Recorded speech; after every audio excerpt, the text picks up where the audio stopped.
É claro que o mais importante agora é a voz profética. É claro que o mais importante é ouvirmos o som da palavra de Deus. Mas eu quero dizer a você nessa noite que hoje Deus separou esse momento, esse tempo, essa hora, essa celebração para recebermos uma chuva de Deus especial. Amém? Quantos creem nisso? Diga amém. Aleluias. Vamos à palavra do Senhor. Abra a sua Bíblia aí. Livro de 1 Reis de Israel, capítulo 18.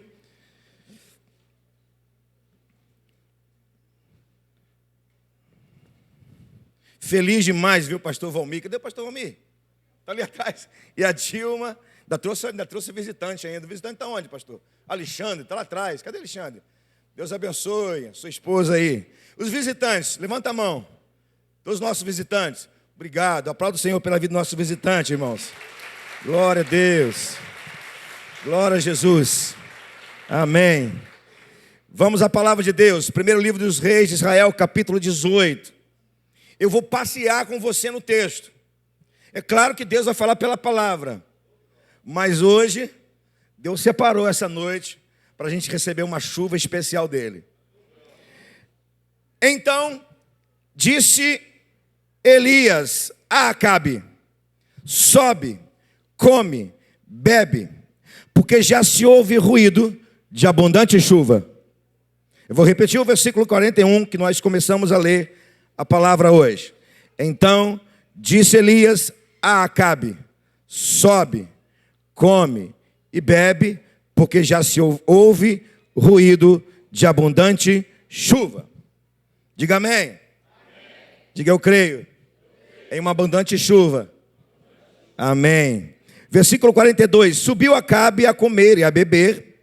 Elias, porém, subiu ao cimo do Carmelo, encurvando para a terra, meteu o rosto entre os joelhos e disse ao moço: sobe e olha para o lado do mar. Ele subiu, olhou e disse: não há nada. Então disse Elias ao moço: volta, e assim por 7 vezes. A 7ª vez disse: eis que se levanta do mar uma nuvem pequena, como a palma da mão de um homem. Então disse ele: sobe e diz a Acabe: aparelha o teu carro e desce, para que a chuva não te detenha. Dentro em pouco os céus ficarão negros, com nuvens e vento. E caiu grande chuva. Acabe subiu ao seu carro e foi para Jezreel. Senhor, obrigado por essa palavra. Obrigado, Deus. E queremos que essa palavra seja, além de profética, queremos que essa palavra, ó Deus, possa impactar nosso coração. Obrigado, Deus, porque aquilo que estamos fazendo aqui nada mais é do que uma adoração viva, do que uma adoração, Pai, sincera. E não temos dúvida nenhuma que o Senhor achou aqui em nós verdadeiros adoradores. E agora, Senhor, queremos ouvir Tua voz. Fale conosco, no nome de Jesus. Amém. Sinais que anunciam uma abundante chuva. Sinais que anunciam uma abundante chuva. Veja bem, a igreja, o povo de Deus, é um povo que vive expectativas. Vive em expectativas. Ao longo da história, você pode ver na Bíblia que o povo de Deus sempre teve expectativas. Eu vou dar alguns exemplos, 2 exemplos apenas, para que você entenda isso. O povo de Israel viveu a expectativa na Babilônia de um tempo de restauração. Tanto é que 3 vezes ao dia, Jeremias levantava a sua mão na janela em direção a Jerusalém. Ele orava 3 vezes por dia, ou 3 vezes ao dia. Por quê? Porque dentro do seu coração havia uma expectativa de que Deus iria restaurar seu povo depois do cativeiro da Babilônia. Vou te dar um exemplo no Novo Testamento. João Batista, ele está pregando no deserto, ele está pregando o evangelho do reino, as pessoas estão se convertendo, as pessoas estão se rendendo, as pessoas estão dizendo: João Batista, o que a gente deve fazer para a gente mudar de comportamento? E aí João Batista está dizendo: vocês têm que mudar de comportamento sim. Então você que é soldado, viva daquilo que você tem, do seu soldo, do seu salário. Não receba propina. E aí as pessoas estão mudando as suas vidas, porque elas ouvem o evangelho. De repente elas olham para João Batista e acreditam que João Batista seja o Cristo. Ou seja, elas estão com a expectativa de algo maior do que elas estavam vivendo naquele momento. Além do batismo nas águas, além de mudança de comportamento, de conversão, elas estavam esperando algo a mais. Aí João Batista vai dizer: não, a expectativa de vocês está certa, mas a pessoa não sou eu. Eu não sou essa pessoa que vocês estão esperando. Eu não sou o Cristo. Eu não tenho a capacidade de nem sequer tirar as sandálias dos seus pés, porque eu, na verdade, batizo com água. Mas aquele que vocês estão esperando, a expectativa de vocês deve ser colocada nele, porque ele vem batizar com o Espírito Santo e com fogo. O povo de Deus sempre teve expectativa. Quer ver só? Agora um exemplo que nós acabamos de viver aqui.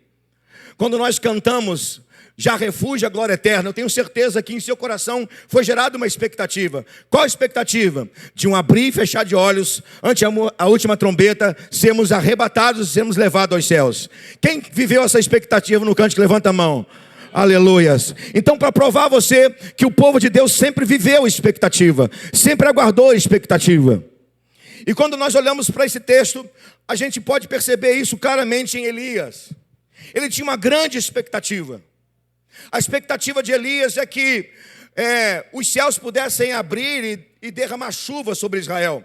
Não preciso falar muito, você conhece a história, já preguei sobre esse texto, você já ouviu mensagem sobre esse texto, ouve mensagem sobre esse texto todo dia.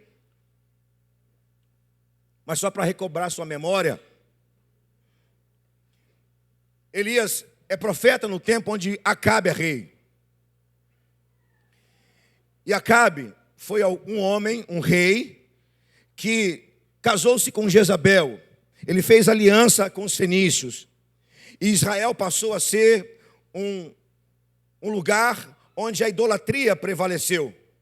Onde os fenícios é que ditavam a política, o social, a espiritualidade em Israel.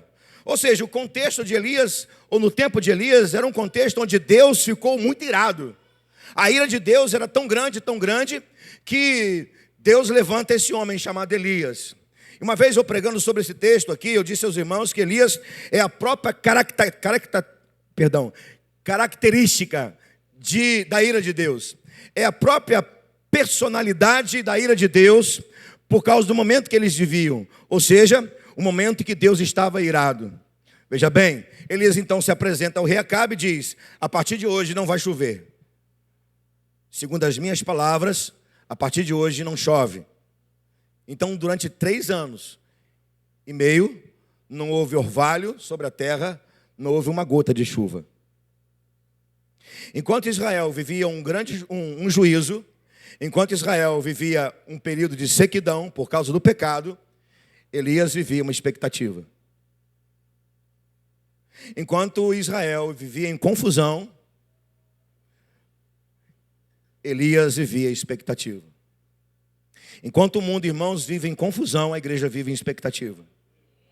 Enquanto as pessoas estão perdidas, a igreja vive em expectativa. Enquanto as pessoas estão desesperadas, a igreja vive em expectativa. Enquanto o mundo está perturbado por tudo que acontece, a igreja vive em expectativa.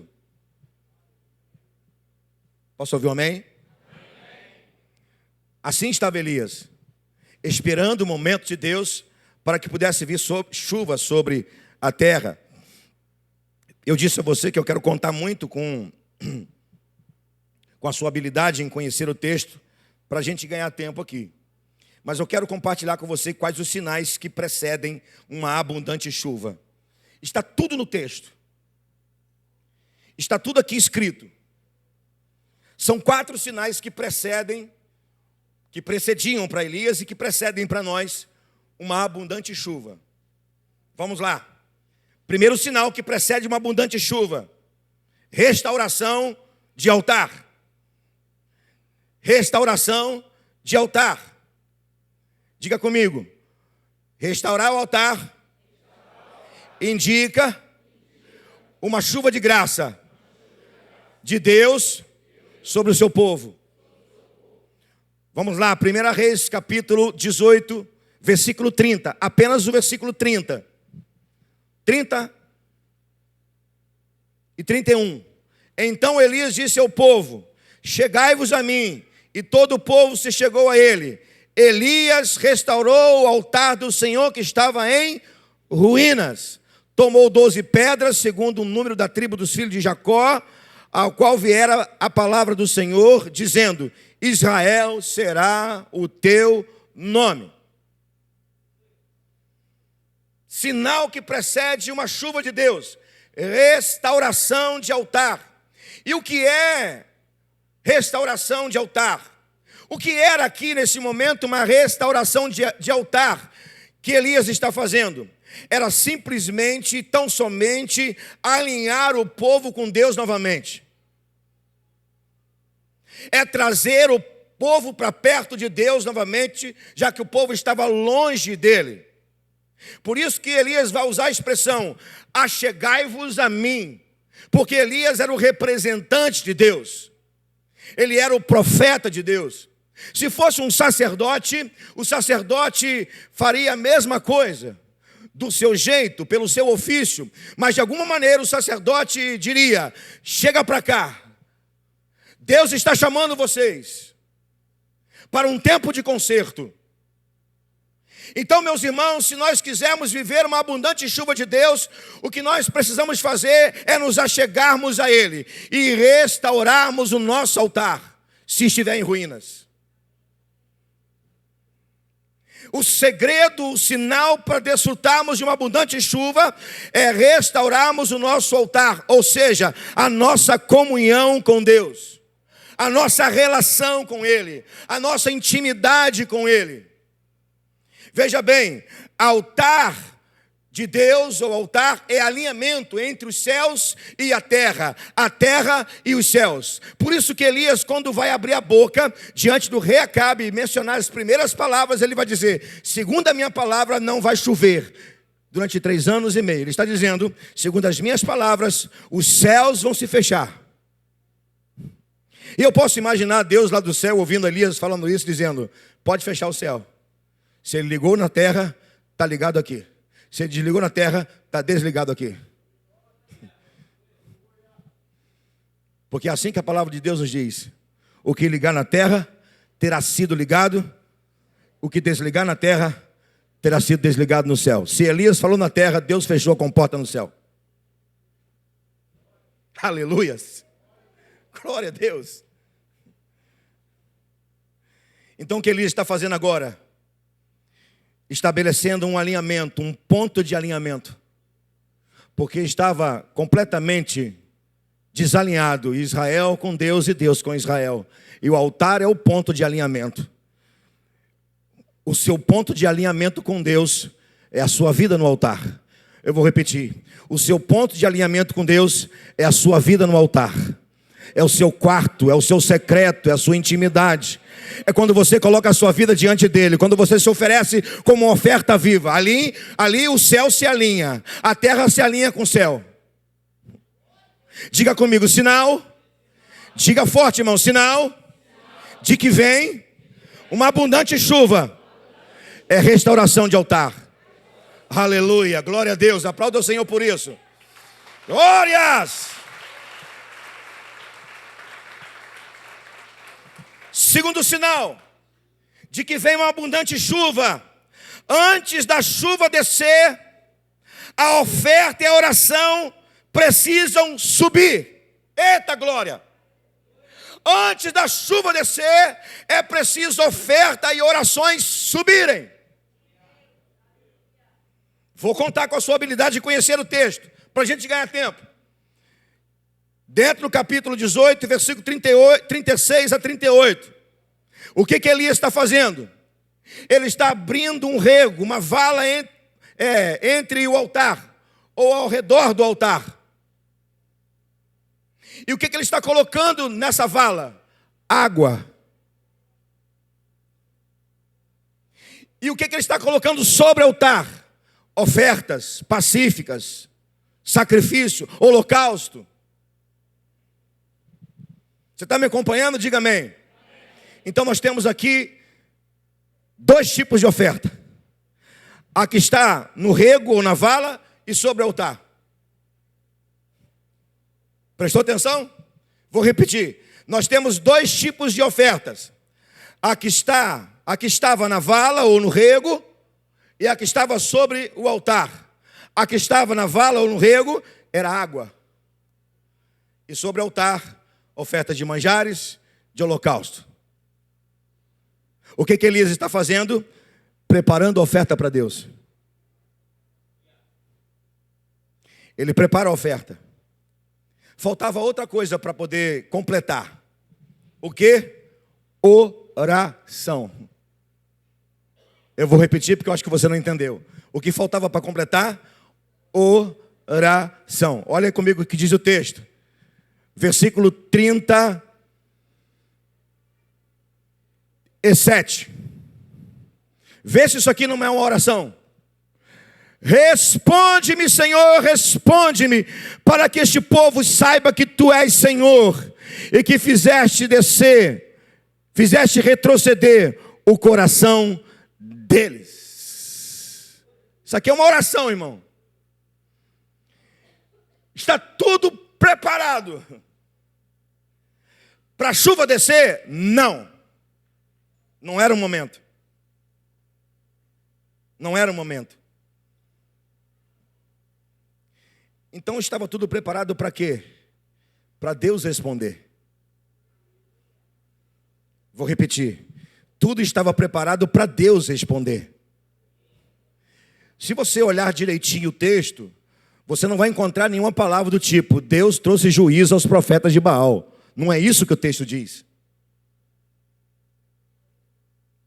Então, quando tudo está no seu devido lugar, o que diz o texto? Caiu fogo do Senhor e consumiu o holocausto e a lenha, as pedras, e ainda lambeu a água que estava no rego. Aleluias! Ainda lambeu a água que estava no rego. Física ou química, não sei qual dos dois. Quando o fogo é mais forte que a água, o que acontece? Evaporação. É química ou física? Matemática não é. É química. Obrigado. Se fosse o contrário, se a água fosse mais forte que o fogo, evidentemente que o fogo ia se apagar. Mas como o fogo é mais forte que a água evaporou. Agora pensa comigo, em que momento estava Israel? Momento de sequidão. Sabe o que Elias está oferecendo para Deus? Diga comigo, Elias. Diga forte, Elias estava oferecendo a sua oferta para a chuva. Deixa eu te perguntar, qual é a sua oferta para a chuva, hein? Qual é a sua oferta para a chuva descer?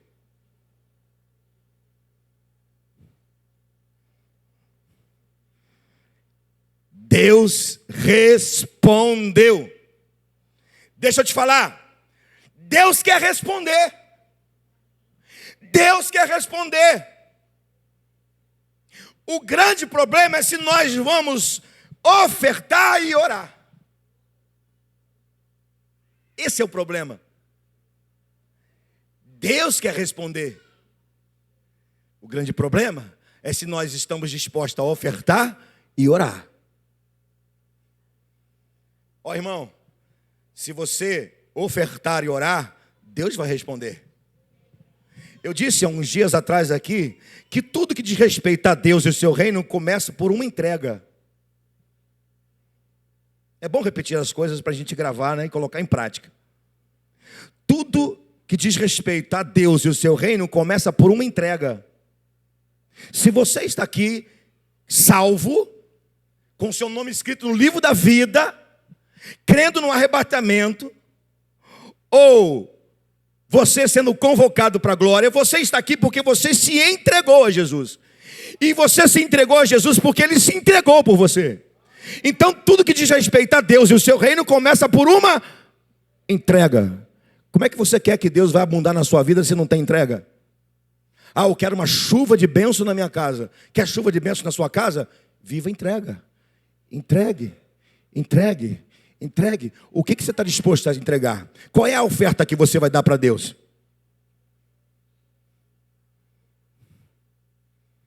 Diga comigo. Oferta e oração são sinais que vem uma abundante chuva. Diga glória a Deus. Aleluias. Que bom que você está dominando o texto comigo. Vamos lá. Terceiro sinal. Antes da chuva descer, é necessário ouvir o som que ela produz. Aleluias. Antes da chuva descer, é preciso discernir o som que ela produz. Vou repetir. Antes da chuva descer, é preciso discernir o som que ela produz. Então vamos lá, recapitulando. Quer que a chuva desça? Primeiro, restauração de altar. Segundo, oferta e oração. Terceira coisa para a chuva descer, tem que discernir o som que a chuva produz. Isso quer dizer que a sensibilidade está no ouvir. Versículo 41. Disse Elias a Acabe: sobe, come e bebe, porque já houve ruído de abundante chuva.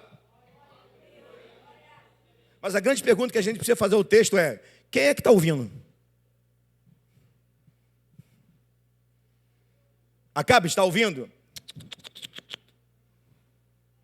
Como é que alguém que vive iniquidade e pecado vai ouvir o som?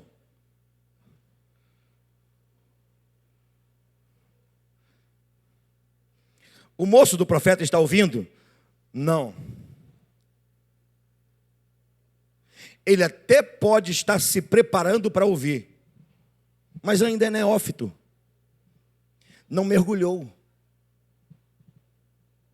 Não teve experiência viva. Então nós temos duas figuras. Um que está em pecado e iniquidade, e outro que ainda é neófito, é novo, não mergulhou, não teve experiência.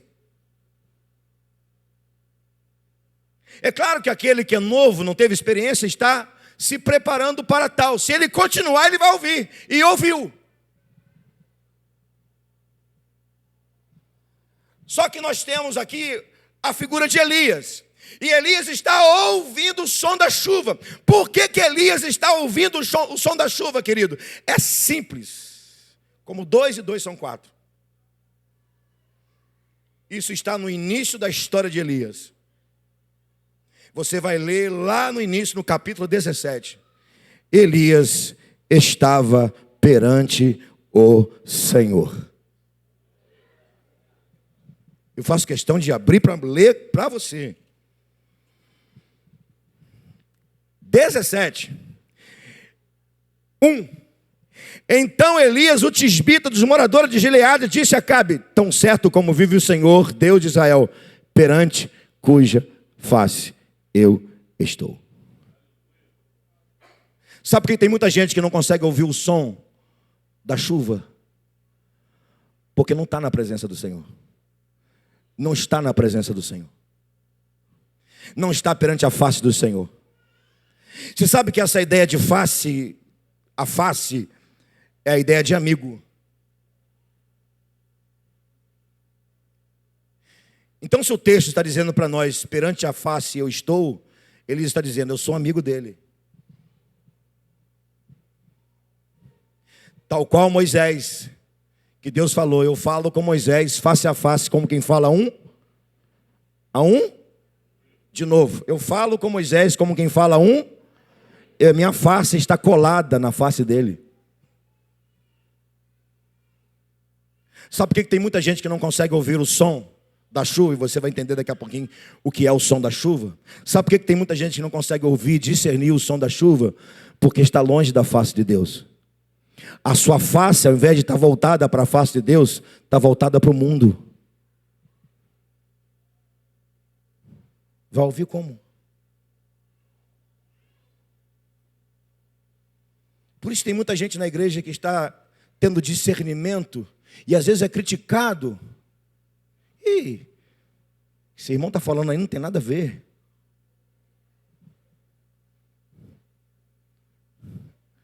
E isso que essa irmã está falando aí não tem nada a ver, não é isso. Mas o irmão está falando porque ela tem convicção daquilo que ela está falando face a face. Agora, uma coisa muito lógica: se o meu rosto está face a face com a voz da minha esposa, eu vou ouvir o som da sua voz, mas você não entendeu, eu vou repetir. Se a minha face está face a face com a face da minha esposa, eu vou ouvir a sua voz muito mais fácil. Você entendeu porque tem gente que não consegue ouvir a voz? Porque não está face a face.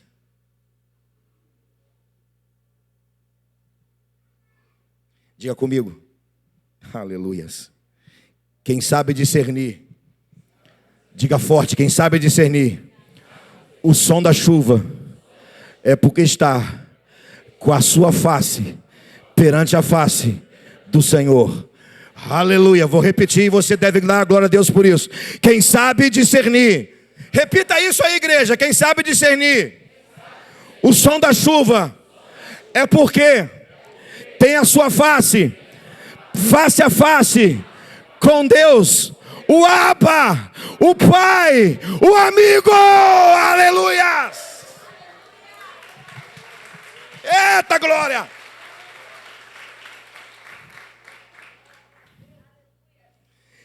Pastor, que som é esse?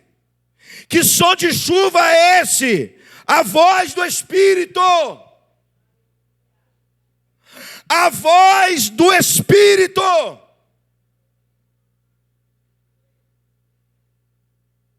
E a voz do Espírito está nos dizendo nessa noite: vem aí uma abundante chuva. Quem vai se molhar? Quem vai se molhar? Eu não sei se você brincou enquanto criança de ir para a chuva.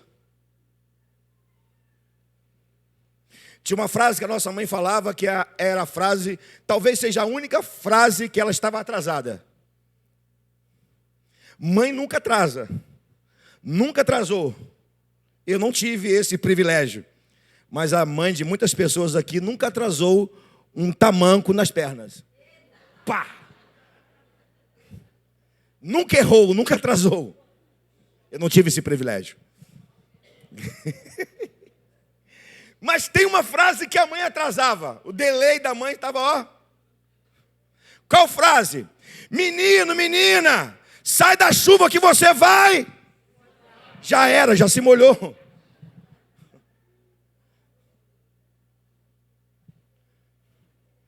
Nessa noite eu quero ser uma criança, irmão. Eu quero que você seja uma criança comigo. Eu quero se molhar. Eu quero que você se molhe na chuva de Deus. Na chuva abundante da graça de Deus. Aleluia! Eita glória! Aleluias! Último sinal de que a chuva de Deus está por vir. De que vem aí uma abundante chuva. Antes da chuva descer, tem que ter uma visão e crer no improvável.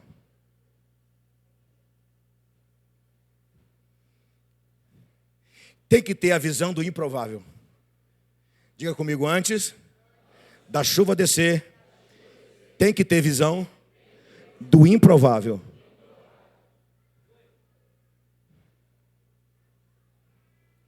Eu, quando olho para esse texto aqui no versículo 42,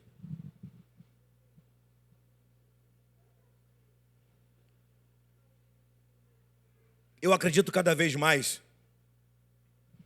o que significa ser um homem de oração, uma mulher de oração.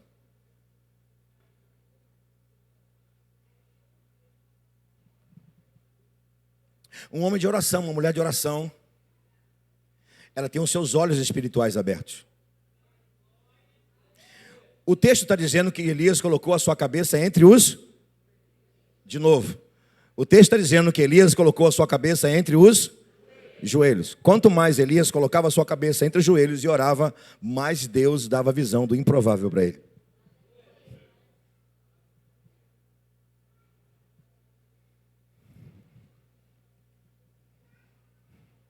Ou seja, mais ele acreditava que aquilo que era abundante iria começar do improvável, do pequeno. Aliás, Deus sempre foi especialista em fazer do abundante a partir do pequeno.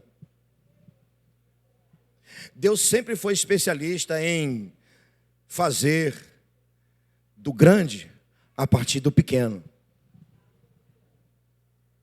Porque aos nossos olhos é improvável. Mas não aos olhos daquele que estão com os olhos entre os joelhos, a cabeça entre os joelhos. Quem está com os seus olhos e a sua cabeça entre os joelhos, opa, não é chuva ainda. Não é chuva. Nem é sinal da chuva. Quem está com os seus olhos e com a sua cabeça entre os joelhos, acredita que Deus vai fazer grande coisa a partir do pequeno, a partir do improvável. O texto está dizendo para nós que ele vai dizer ao moço: sobe e olha. Versículo 43 disse: sobe e olha para o lado do mar.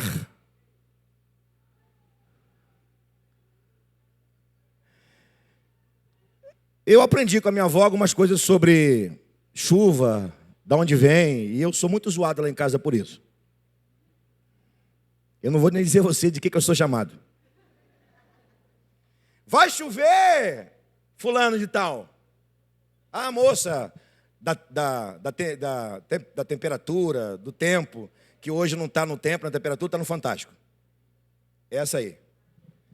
Não é para você falar, não. Vai chover, fulano de tal. Por quê? Porque eu aprendi com a minha avó que a chuva, ela tem um lado certo de vir. Vou te ensinar. De onde vem a chuva na nossa região. A chuva na nossa... Não, claro que vem do céu, evidentemente vem do céu. Mas claro que vem do céu.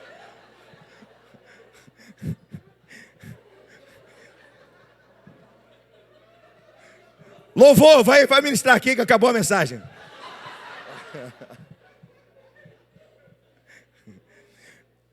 Eu discerni que o som veio daqui. E esse som é apócrifo. Então vamos lá, o que eu estava falando mesmo? Da onde que vem a chuva? O lado da chuva na nossa região. O lado da chuva na nossa região é aqui na minha frente e aqui na minha direita.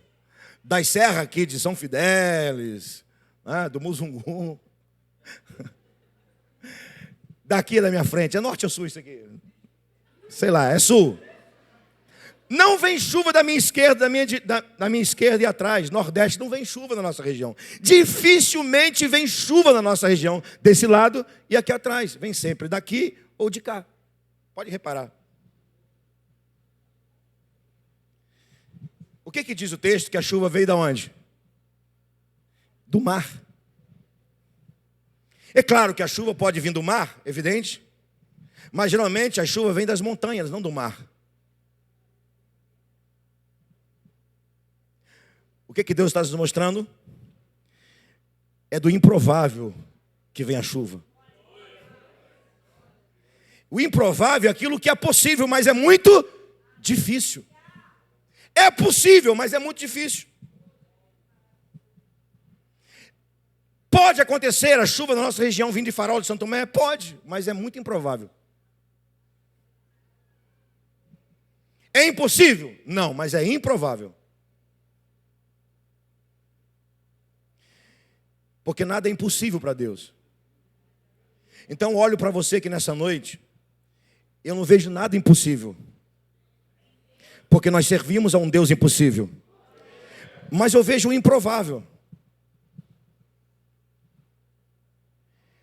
Aos olhos do que estão lá fora, é improvável que Deus pode derramar uma chuva nesse lugar, nessa igreja, e essa chuva abençoar esse bairro, essa cidade. É improvável. Improvável para quem está lá fora. Improvável para quem não coloca a sua cabeça entre os joelhos e ora. Eu vou repetir que eu acho que você não entendeu. Improvável para quem está lá fora. Improvável que quem não tem a visão da fé. Improvável para quem não tem uma visão. Só que Deus nos deu uma visão. E Deus nos deu uma visão e nós estamos colocando os nossos joelhos, nossos olhos entre os nossos olhos e nossa cabeça entre os joelhos. Por quê? Nós acreditamos que Deus pode fazer do improvável uma abundante chuva. Aleluias! Eita glória!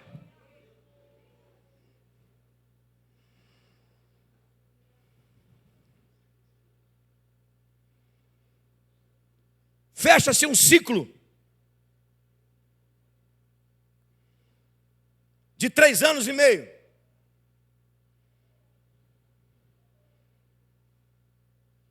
Três anos e meio. É o tempo de Deus. Para quê? Para corrigir Israel. E para alinhar o seu povo com um avivamento. Aqui eu termino. Porque, irmãos, chuva nada mais é do que um avivamento. E Deus nessa noite está pronto a derramar sobre nós uma chuva de avivamento. E eu pergunto a você, quem vai se molhar? E por favor, se você não acredita, se você é incrédulo, se você está vivendo uma omissão, não quer se envolver, então, por favor,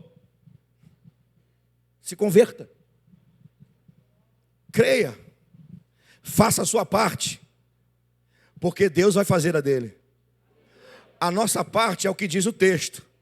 Qual é a nossa parte? Restaurar o altar, ofertar e orar. Meu Deus. A nossa parte é acreditar numa abundante chuva a partir do improvável. É se preparar. E qual é a parte de Deus? Vamos ao texto aqui, a gente termina. A sétima vez, fechando um ciclo, que o moço estava olhando, vendo, eis que levantou do mar uma nuvem pequena como a palma da mão do homem, e disse, sobe e aparelha o carro e desce, para que a chuva não te detenha. Depois de 7 vezes, que o moço vai lá e olha, e volta, olha, volta, olha, volta. 7 vezes, Elias está dizendo, está chegando a chuva. Corre. Corre, Acabe. Corre. Corre. Irmão, tem que correr. Tem muita gente lerda aí. Falei demais. Alguns entenderam, amém. Mas é verdade, tem gente lerda. Eu usei a palavra gente, não falei outra palavra. Corre, irmão. Porque Deus está liberando a chuva. Se você não correr para ela, ela vai para outro lugar. Eu vou falar sério para a gente terminar. Se você não correr para ela, ela vai para outro lugar. Porque Deus está interessado em pessoas que querem entrar na chuva. Se a gente não correr para ela, ela vai para outro lugar. E eu não quero ir para outro lugar. Aliás, eu prefiro correr atrás da chuva, não sair debaixo dela. Deus quer derramar uma chuva nessa noite. Somos uma igreja, somos um povo, o povo que está aguardando para viver uma abundante chuva, um avivamento. E deixa eu terminar de verdade, porque a chuva de Deus, olha aqui para eu terminar, a chuva de Deus, ela alcança as plantas, sim ou não? Sim. A chuva de Deus rega a terra, sim ou não? De novo, a chuva de Deus rega a terra, sim ou não? Mas a chuva de Deus, acima de todas as coisas, ela beneficia pessoas, gente, cidade, pessoas. Não existe avivamento sem que as pessoas sejam inundadas pela chuva de Deus. Avivamento tem a ver com gente, a começar pela igreja, a começar por nós que estamos aqui nessa noite. E o que a gente vai fazer aqui hoje? Nós vamos, pela fé, tomar posse desses sinais. Vamos tomar posse desses sinais. Aleluias. Aleluias. Hoje é noite de restaurar o altar, irmão. Hoje é noite de ofertar a nossa vida de verdade. Hoje é noite de ofertar a nossa vida de verdade. Hoje é noite da gente crer de verdade que Deus é gracioso em abundar a sua graça sobre o seu povo. Hoje é dia da gente acreditar de verdade que Deus pode fazer de você, que se sente uma pessoa pequena, sem capacidade, uma pessoa improvável diante dos olhos dos homens. Deus é capaz de pegar você e transformar em você uma pessoa cheia da sua graça, cheia da sua unção, um instrumento poderoso na mão dele. Aos olhos do mundo você é improvável, não de Deus. Você é como uma nuvem na palma da mão dele. A partir de você, Deus pode trazer uma abundante chuva. Eu vou repetir. Você é como uma nuvem na palma da mão dele, não da mão do homem, na mão dele. Ele olha para você, ele não enxerga uma nuvem, ele enxerga uma tempestade, ele enxerga abundante chuva. E Deus está enxergando você hoje aqui pela palma da mão dele, não uma pequena nuvem, ele está enxergando uma abundante chuva. A grande questão é se você vai subir e você vai querer essa chuva. Eu vou repetir uma coisa que eu tenho dito.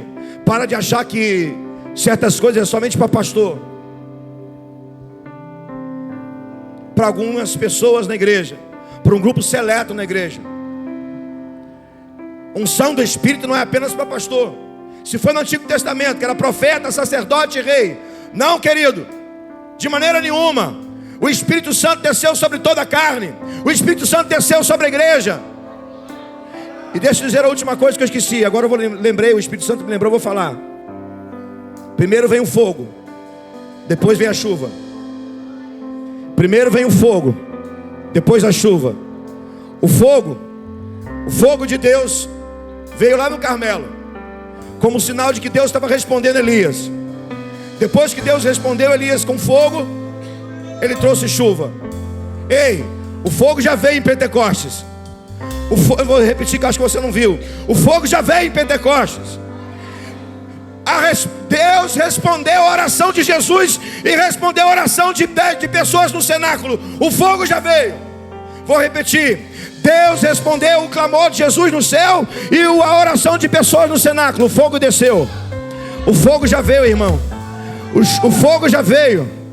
Deus já respondeu. O que está faltando? A chuva. Sermos inundados por uma abundante chuva. Chuva de quê? Chuva de vida, chuva de avivamento, chuva de vida de Jesus, chuva de alegria do Espírito Santo, chuva que muda a nossa vida e que muda as pessoas. Fique em pé, irmão. Não tem apelo. Não tem apelo.